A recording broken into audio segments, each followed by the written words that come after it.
Hello, my name is John, and today we'll be reading Obama is America's Version of Stanley Baldwin by Victor Davis Hanson, posted on Townhall April 13th, 2017. Victor Davis Hanson is a noted historian and social critic whose philosophies are rooted in classicism. An author, contributing editor, and professor, Victor Davis Hanson writes a world affairs column syndicated by Tribune Media Services.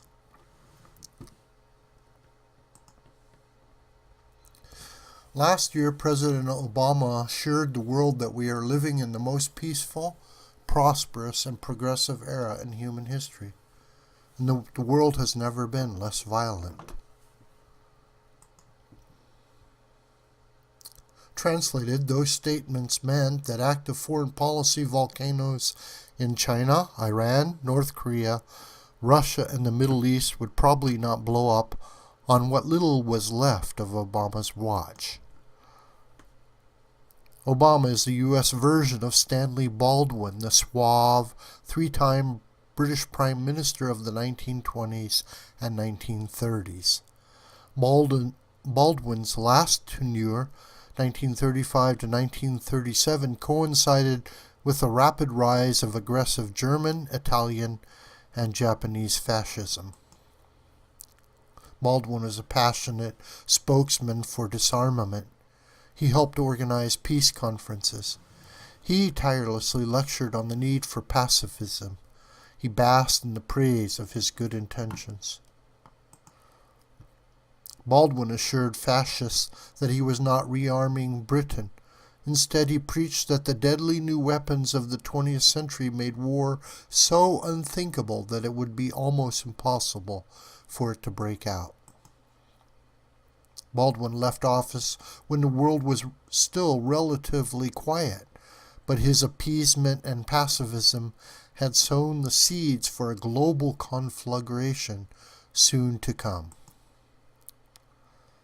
Obama, the Nobel Peace Laureate and former president, resembles Baldwin. Both seem to believe that war breaks out only because of misunderstandings that reflect honest differences. Therefore, tensions between aggressors and their targets can be remedied by more talk, international agreements, goodwill, and concessions. Ideas such as strategic deterrence were apparently considered by both Baldwin and Obama to be Neanderthal.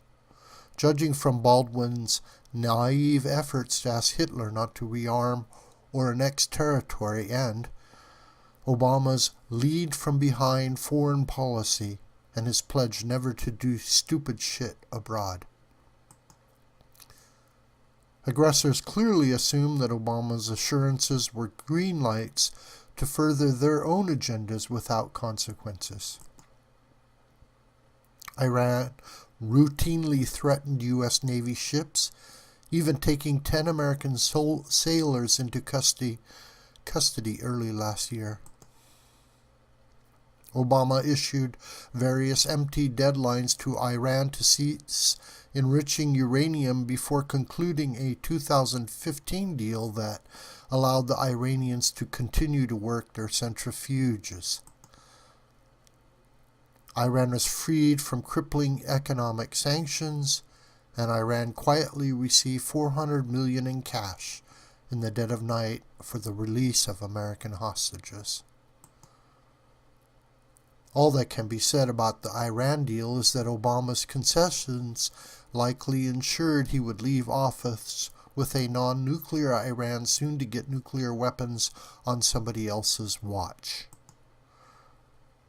And as this political cartoon shows, not only did various Middle East countries, the Republican Party, parts of his own Democratic Party, and parts of his own administration try desperately to stop this deal, Obama refused.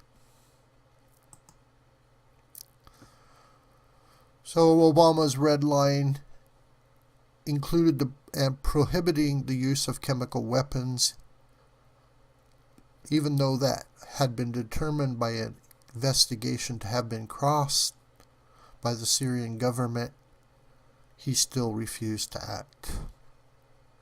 Continuing the reading, Obama green-lighted the Syrian disaster by issuing a red line over the use of chemical weapons, and then not enforcing it. When Syrian strongman Bashar Assad called Obama's bluff, Obama did nothing other than call on Russian President Vladimir Putin to beg Assad to stop killing civilians with chemical weapons.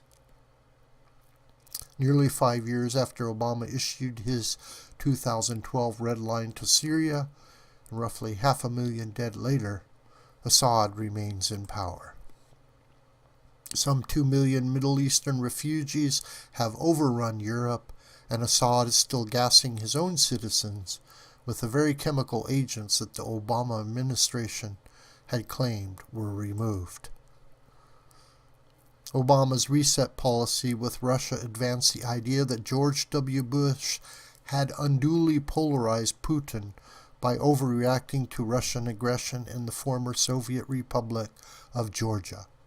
But Obama's concessions and promises to be flexible helped turn a wary but opportunistic Putin into a bold aggressor, assured that he would never have to account for his belligerence. Middle Eastern terrorism? Obama assured us that Al-Qaeda was on the run, and that the Islamic State was a JV organization. His policy of dismissing the phrase radical Islamic terrorism, along with his administration's weird assertions that the Muslim Brotherhood in Egypt was largely secular, and that jihad did not mean using force to spread Islam, earned the U.S. contempt instead of support. Russia and China launched cyber attacks on the U.S. without worry or consequences. Both countries increased their defense budgets while ours shrank.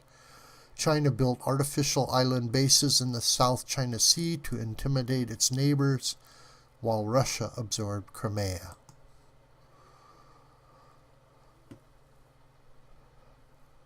North Korea built more and better missiles. Almost weekly, it threatened its neighbors and boasted that it would soon nuke its critics, the American West Coast included. In other words, as was true of Europe between 1933 and 1939, the world grew more dangerous and reached the brink of war, and like Stanley Baldwin, Obama was never willing to make a few unpopular decisions to rearm and face down aggressors in order not to be forced to make far more dangerous and unpopular decisions later on.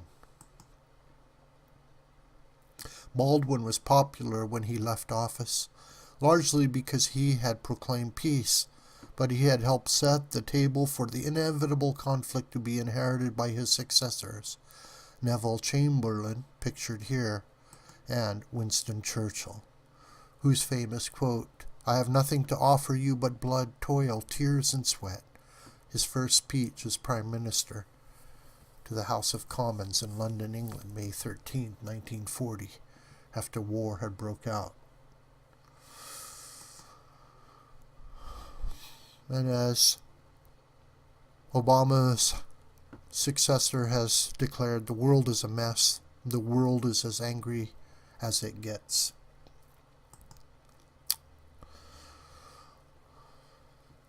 Obama.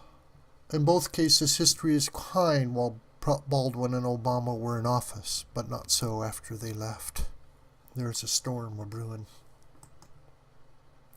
This video is a production of School of the White Crane. My name is John Brooker. Please share this video on social media if you like it, and thank you again very kindly for listening.